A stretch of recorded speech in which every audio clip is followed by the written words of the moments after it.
Mes chers chercheurs de vérité, avez-vous déjà eu l'impression que l'histoire qu'on nous a racontée à propos de Jésus est incomplète?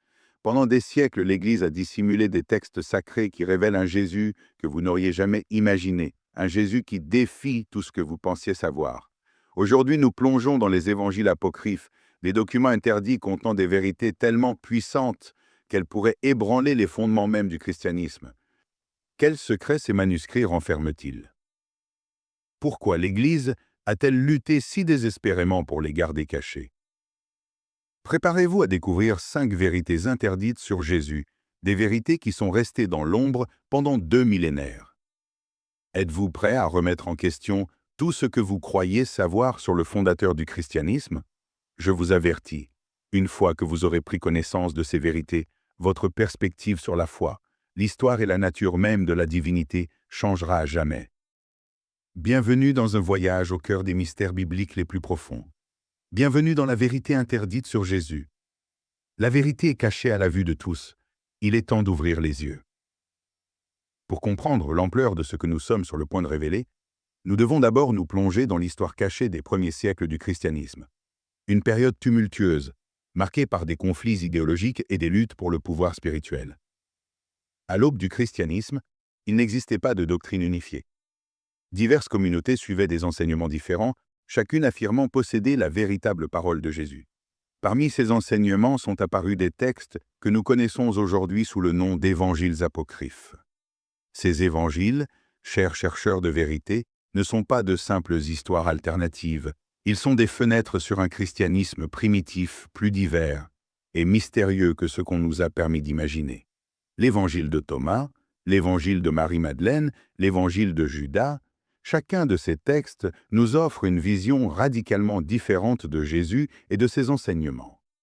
Une vision que l'Église officielle a tenté de réprimer pendant près de 2 millénaires. Mais pourquoi? Que contiennent ces textes qui sont si menaçants pour le dogme établi? La réponse, mes amis, réside dans les 5 vérités interdites que nous allons dévoiler aujourd'hui. Ces vérités remettent en question non seulement notre compréhension de Jésus en tant que figure historique, mais aussi la nature même de sa divinité et de son message. Préparez-vous à remettre en cause tout ce que vous croyez savoir sur les fondements du christianisme. Première vérité interdite: Jésus, maître de sagesse ésotérique. Les évangiles apocryphes nous présentent un Jésus qui ne se contentait pas de prêcher en public, mais qui enseignait aussi des vérités secrètes à un cercle intime de disciples. Deuxième vérité, la véritable nature de la résurrection. Ces textes offrent une interprétation radicalement différente de cet événement central du christianisme. Troisième vérité, le rôle de Marie-Madeleine. Loin d'être une simple suiveuse, les évangiles apocryphes la situent comme la disciple la plus proche de Jésus, détentrice de connaissances que même Pierre enviait. Quatrième vérité, la cosmologie gnostique. Ces textes révèlent une vision de l'univers et de la divinité bien plus complexe et stratifiée que celle que le christianisme orthodoxe nous a enseignée. Et enfin, la cinquième, et peut-être la plus controversée, vérité, la nature du salut selon Jésus. Une conception qui défie complètement la doctrine du péché originel et la nécessité d'un sauveur extérieur. Chacune de ces vérités a le pouvoir de transformer notre compréhension du christianisme et de la figure de Jésus. Mais plus important encore, elles ont le potentiel de changer la manière dont nous nous voyons nous-mêmes et notre relation au divin. Dans les minutes à venir, nous allons démêler chacune de ces vérités interdites. Je vous avertis, ce que vous êtes sur le point de découvrir pourrait ébranler les bases de votre foi. Mais rappelez-vous, chers chercheurs de vérité, que la véritable connaissance se trouve souvent au-delà de notre zone de confort. Êtes-vous prêt à plonger dans les mystères les plus profonds du christianisme primitif, à voir au-delà du voile que l'histoire officielle a tissé pendant des siècles? Accompagnez-moi dans ce voyage vers le cœur des évangiles apocryphes, vers la vérité qui est restée cachée jusqu'à maintenant. Passons maintenant à la première des 5 vérités interdites que les évangiles apocryphes nous révèlent. Jésus, maître de sagesse ésotérique. Dans les évangiles canoniques, nous connaissons un Jésus qui prêche en public, qui parle en parabole pour les foules. Mais les textes apocryphes nous montrent une facette complètement différente du maître de Nazareth. L'évangile de Thomas, découvert à Nag Hammadi en 1945, commence par ces mots révélateurs. « Voici les paroles secrètes que Jésus, le vivant, a prononcées et que Didyme, Judas Thomas, a écrites. Des paroles secrètes. Mes chers chercheurs de vérité, imaginez un instant que Jésus ne soit pas seulement le prédicateur charismatique que nous connaissons, mais aussi le gardien de mystères profonds, un maître de sagesse ésotérique comparable aux grands initiés des anciennes écoles de mystères. Cette perspective bouleverse profondément notre compréhension du Christ et de son enseignement. En effet, dans les évangiles apocryphes, Jésus ne se présente pas uniquement comme un guide moral, mais comme celui qui révèle des connaissances secrètes destinées à un cercle restreint de disciples, se juger dignes de les recevoir. Prenez l'exemple de l'évangile de Thomas, découvert à Nag Hammadi en 1945. Il commence ainsi. Voici les paroles secrètes que Jésus le vivant a prononcées et que Didyme Judas Thomas a écrites. Ces paroles secrètes suggèrent une relation maître-disciple radicalement différente de celle à laquelle nous sommes habitués. Jésus ne se présente pas comme une autorité à suivre aveuglément, mais comme un guide vers une illumination intérieure, un éveil spirituel profond. Dans un autre texte apocryphe, la Pistis Sophia, Jésus instruit ses disciples sur les mystères du cosmos pendant 11 années après sa prétendue résurrection. 11 années d'enseignement absent des évangiles canoniques. Ces enseignements vont bien au-delà des simples notions d'éthique et de foi qui caractérisent généralement la tradition chrétienne. Ils incluent des descriptions détaillées de la structure de l'univers, de la nature de l'âme et du chemin vers la libération spirituelle. Ces concepts, bien plus profonds, dépassent de loin ce que nous associons habituellement à l'enseignement chrétien. Mais pourquoi ces enseignements ont-ils été considérés comme si dangereux? Pourquoi l'Église a-t-elle lutté si farouchement pour les dissimuler? La réponse réside dans la puissance transformatrice de cette sagesse ésotérique. Selon les textes apocryphes, le véritable enseignement de Jésus ne concernait pas la salvation par la foi aveugle ou l'adhésion à des dogmes, mais l'éveil de l'étincelle divine présente en chaque être humain. Dans l'évangile de Philippe, un autre texte apocryphe, il est écrit « La vérité ne vint pas dans le monde nu, mais elle vint sous formes et images. On ne recevra la vérité d'aucune autre manière. » Cette affirmation suggère que les véritables enseignements de Jésus étaient codés, cachés dans des symboles et des allégories, attendant d'être déchiffrés par ceux qui étaient prêts à les recevoir. Imaginez un instant ce que cela impliquerait. Si Jésus était véritablement un maître de sagesse ésotérique, alors le christianisme tel que nous le connaissons pourrait n'être que la surface d'un océan de connaissances spirituelles beaucoup plus profond. Les dogmes, les rituels, les interprétations littérales des Écritures, tout cela pourrait ne représenter que la pointe de l'iceberg, la partie visible d'une tradition spirituelle bien plus riche et complexe. Sous la surface, dans les textes apocryphes, se cachent des enseignements sur la nature de la réalité, des techniques de méditation et de contemplation, des méthodes pour atteindre des états modifiés de conscience, tout cela attribué à Jésus. Dans l'évangile de Marie-Madeleine, par exemple, nous trouvons des descriptions détaillées sur la manière dont l'âme s'élève à travers différents niveaux de réalité, surmontant des obstacles et des gardiens cosmiques. Cela ressemble plus aux enseignements du bouddhisme tibétain ou de l'hermétisme égyptien qu'à ce que nous associons traditionnellement au christianisme. Et si ces enseignements ésotériques étaient la véritable essence du message de Jésus, et si sa mission n'était pas d'établir une nouvelle religion, mais de transmettre une méthode de transformation intérieure et d'éveil spirituel? Cette première vérité interdite nous oblige à remettre en question tout ce que nous croyons savoir sur Jésus et ses enseignements. Elle nous invite à voir au-delà de l'image du simple prédicateur ou du martyr divin et à envisager la possibilité d'un maître spirituel d'une profondeur et d'une complexité étonnante. Imaginez un instant comment notre compréhension du christianisme pourrait changer si ces enseignements ésotériques étaient largement connus et étudiés. Comment cela transformerait-il notre relation au divin, à nous-mêmes, au cosmos? Mais ceci n'est que la première des 5 vérités interdites que nous allons explorer aujourd'hui. Chacune d'elles a le potentiel de révolutionner notre compréhension du christianisme et de la figure de Jésus. Et alors que nous nous préparons à aborder la deuxième vérité interdite, je vous invite à réfléchir.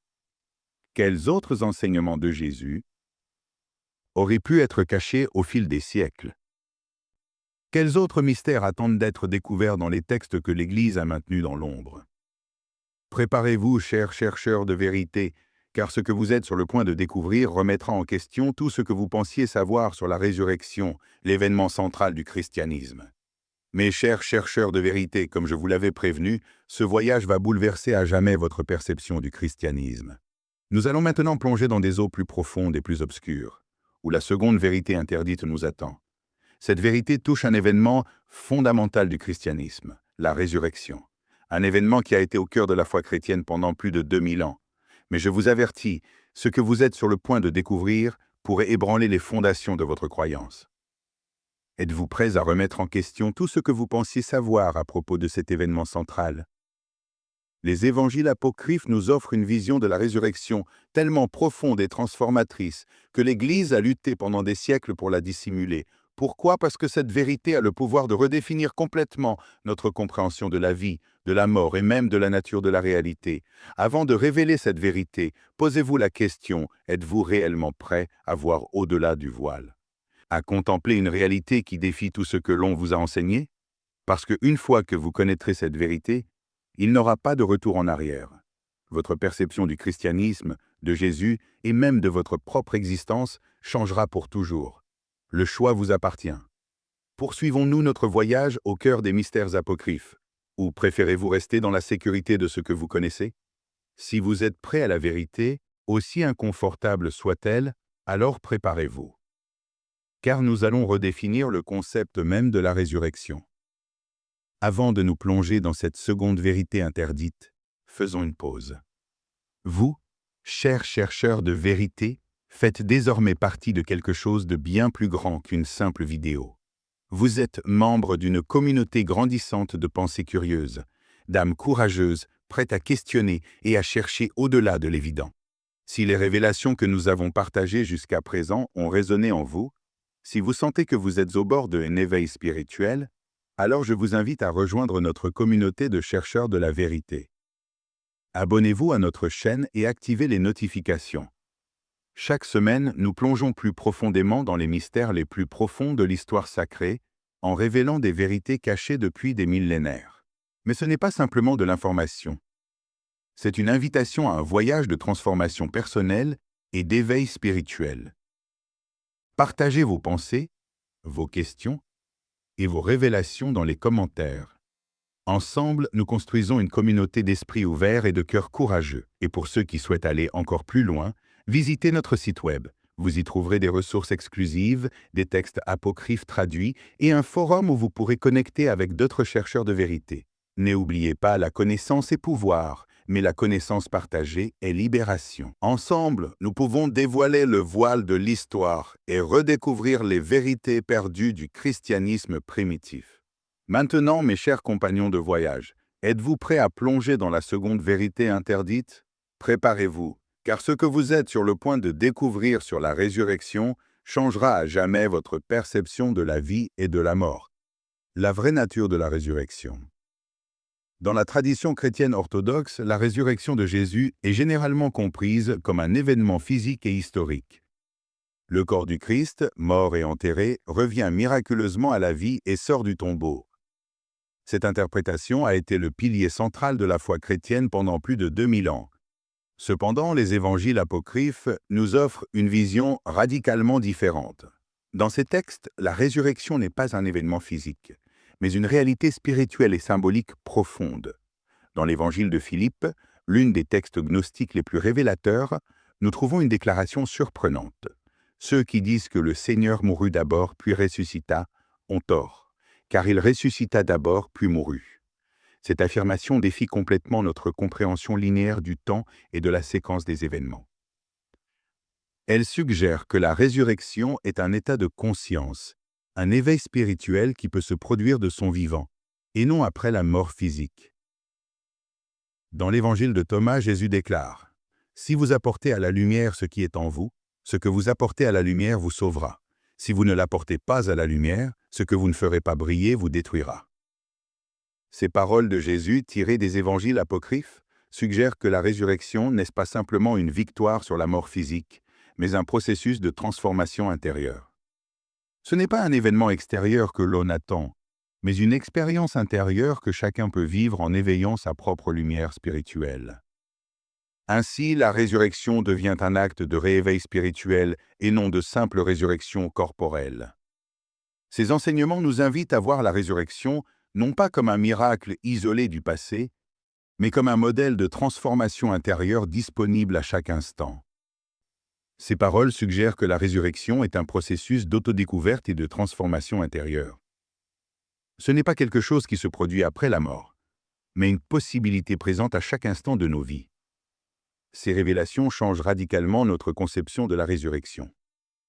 Elles nous invitent à voir la résurrection non pas comme un simple événement physique, mais comme une expérience spirituelle profonde et accessible à chacun de nous, ici et maintenant.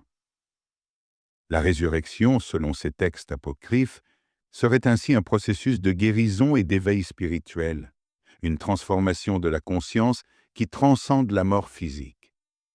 Une telle perspective ouvre de nouvelles portes sur notre compréhension de la vie, de la mort et de l'au-delà. Alors, êtes-vous prêt à accepter que la résurrection soit quelque chose de plus vaste, de plus profond qu'un simple miracle physique? Cette vérité défie non seulement notre compréhension de l'événement central du christianisme, mais aussi notre vision de la réalité elle-même. Mais ceci n'est que le début. La prochaine vérité interdite va encore plus loin dans la redéfinition de ce que nous croyons savoir sur Jésus et ses enseignements.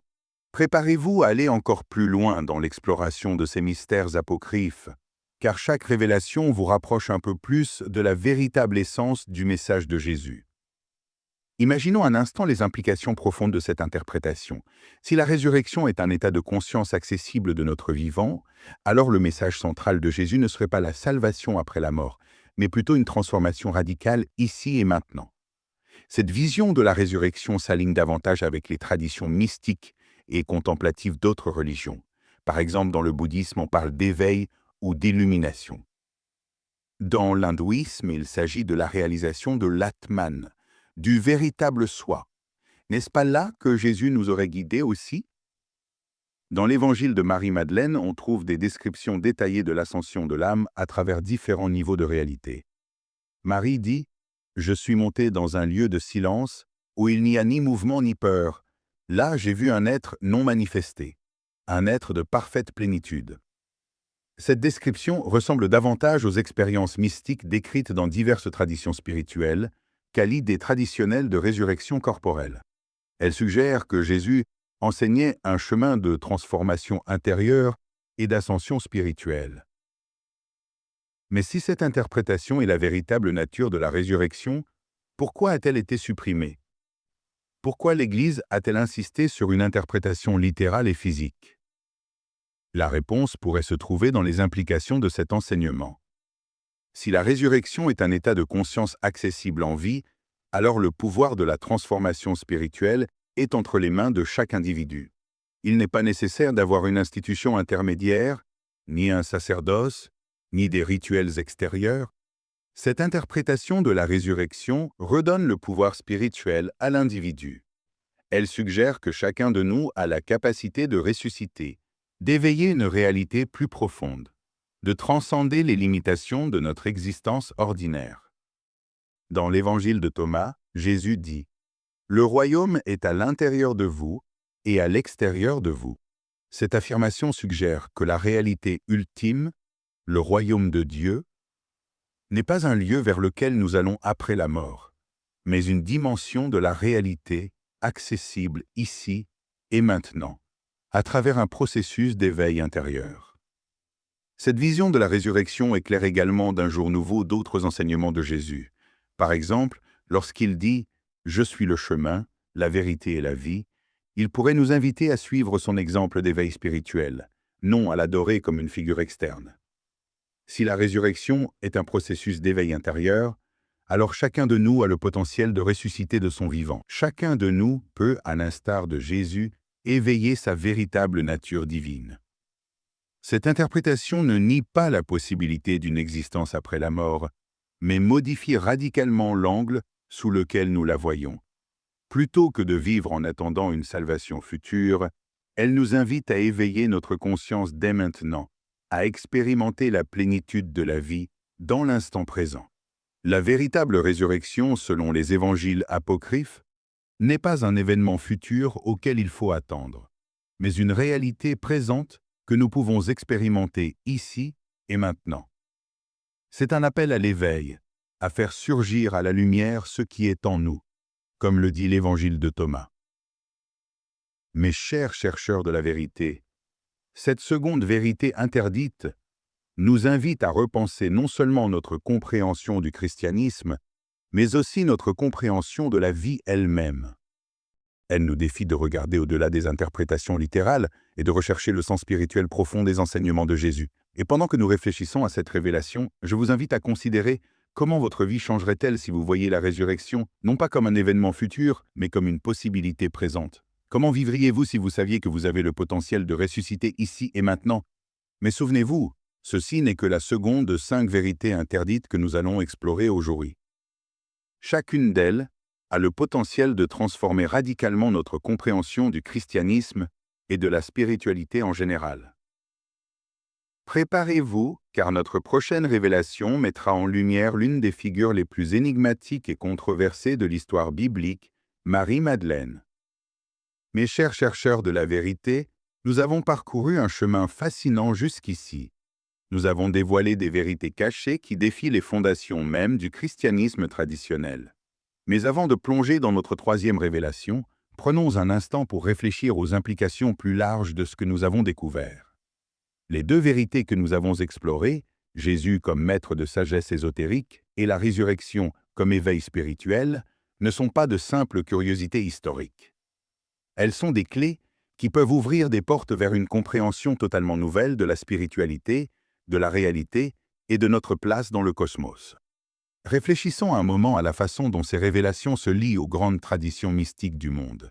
Dans le bouddhisme, on parle du Bouddha comme d'une éveillée. Dans l'hindouisme, il s'agit de la réalisation de l'Atman, du véritable soi. Ces concepts sont-ils similaires à l'enseignement de Jésus? Nous sommes sur le point de le découvrir.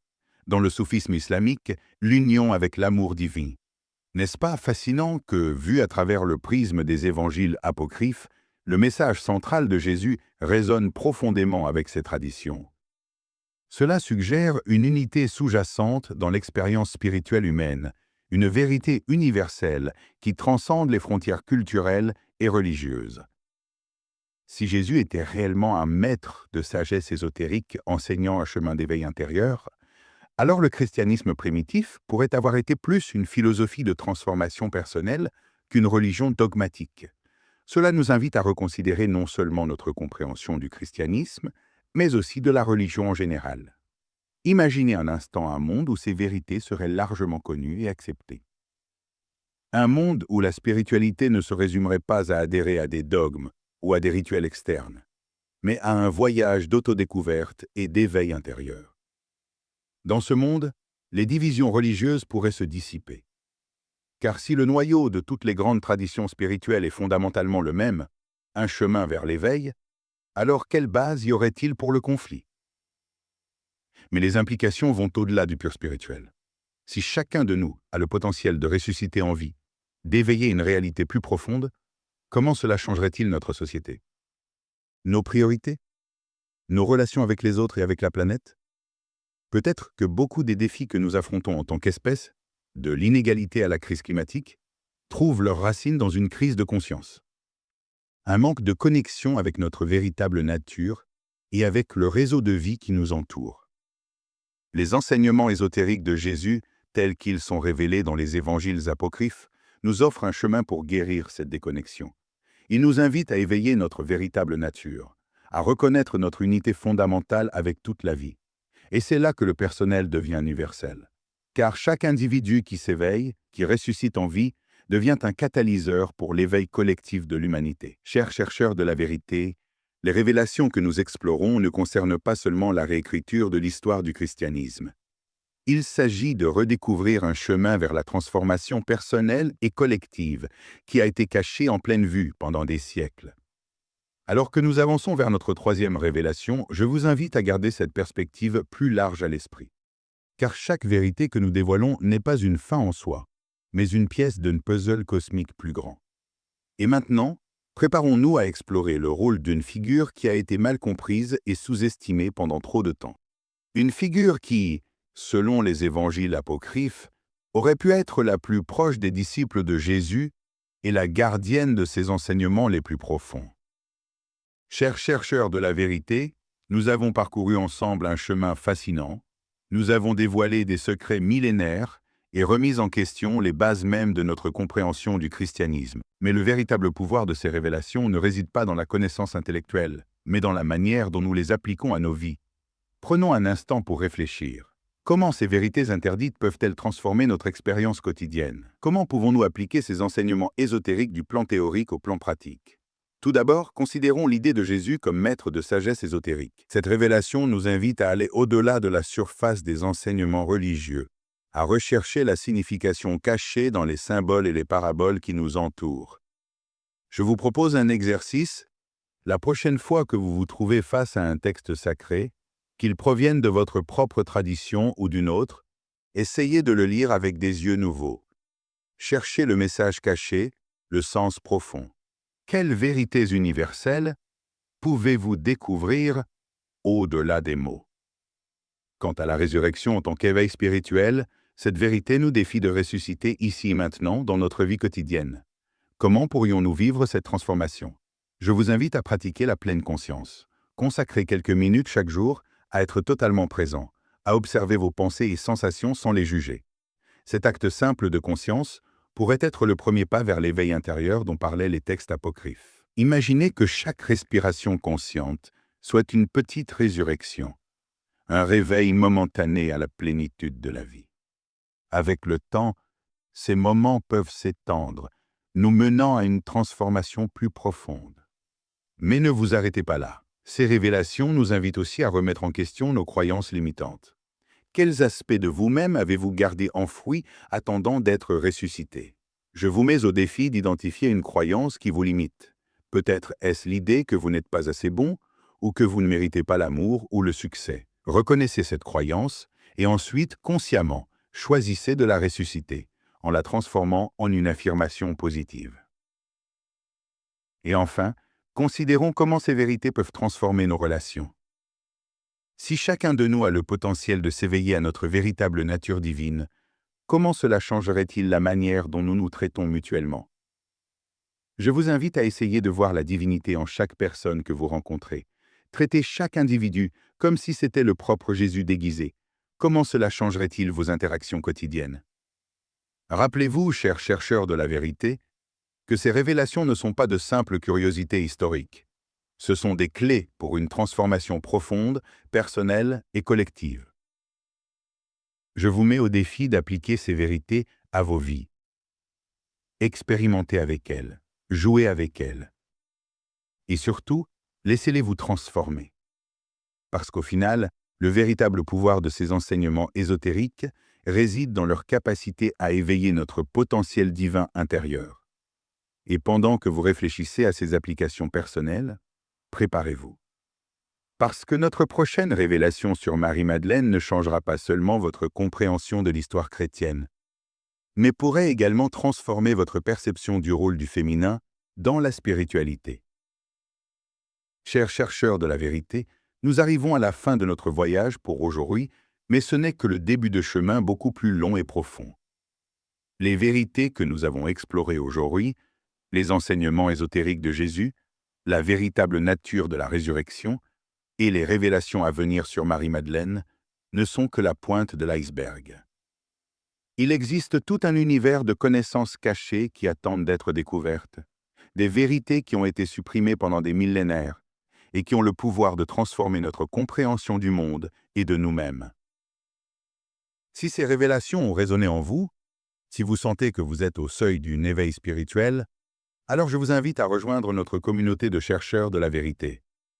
Abonnez-vous à notre chaîne et activez les notifications.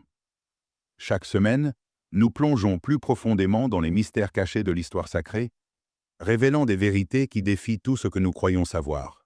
Dans nos prochains épisodes, nous explorerons la cosmologie gnostique, les secrets de l'évangile de Judas, et bien plus encore. Chaque révélation vous rapprochera un peu plus de la vérité ultime. Mais rappelez-vous, ce voyage ne consiste pas uniquement à acquérir des connaissances. Il s'agit de transformation personnelle et d'éveil collectif. Je vous invite à partager vos réflexions et expériences dans les commentaires. Ensemble, nous créons une communauté d'esprit éveillé et de cœur ouvert. Et pour ceux qui souhaitent aller encore plus loin, visitez notre site web. Vous y trouverez des ressources exclusives, des méditations guidées basées sur des textes apocryphes, ainsi qu'un forum où vous pourrez vous connecter avec d'autres chercheurs comme vous. La connaissance est pouvoir, mais la connaissance partagée est libération.